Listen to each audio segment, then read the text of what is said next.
In federal court in Florida, a key educational policy imposed by GOP Governor Ron DeSantis recently went on trial. The case concerns a law mandating that surveys be taken annually at public colleges and universities in Florida to measure the diversity of viewpoints represented there. DeSantis, though, is not unequivocally committed to ideological diversity as a concept.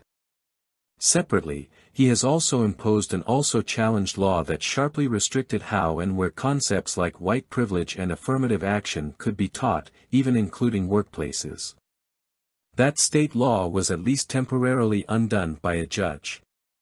DeSantis, of course, also signed the infamous initiative into law known, not in his terminology, as the "Don't Say Gay" bill, which sharply restricts classroom discussions of the basic concepts of sexual orientation and gender identity.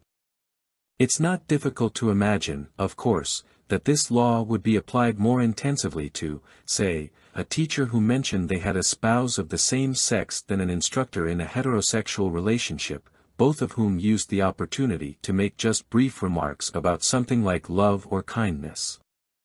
The law mandating the surveys, which for now have evidently been anonymous, has sparked concerns about intimidation against those whose personal views on any of the high-profile issues on which DeSantis has taken a stand aren't in line with the governor.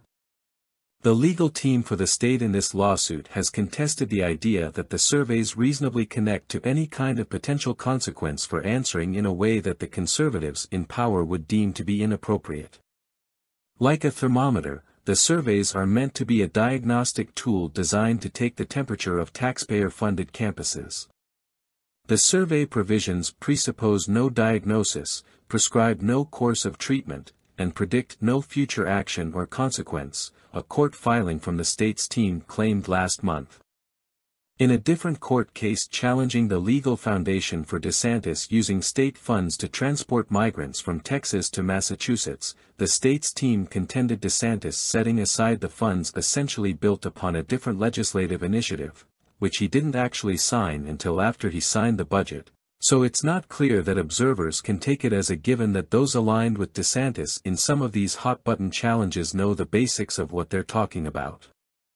Despite the rosy perspective the state's team offered in this case, GOP State Representative Spencer Roach, who was a sponsor of the original bill, explicitly tied its aims to political ambitions, saying if enacted it would stem the tide of Marxist indoctrination on university campuses, which generally speaking isn't a thing, especially not in the sweeping fashion in which figures like Roach describe it.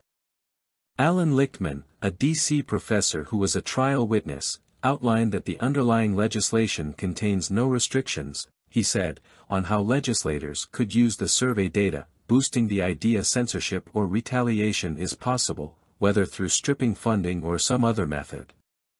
Although it doesn't appear the underlying court case names DeSantis as a defendant, it obviously deals with a key priority of his.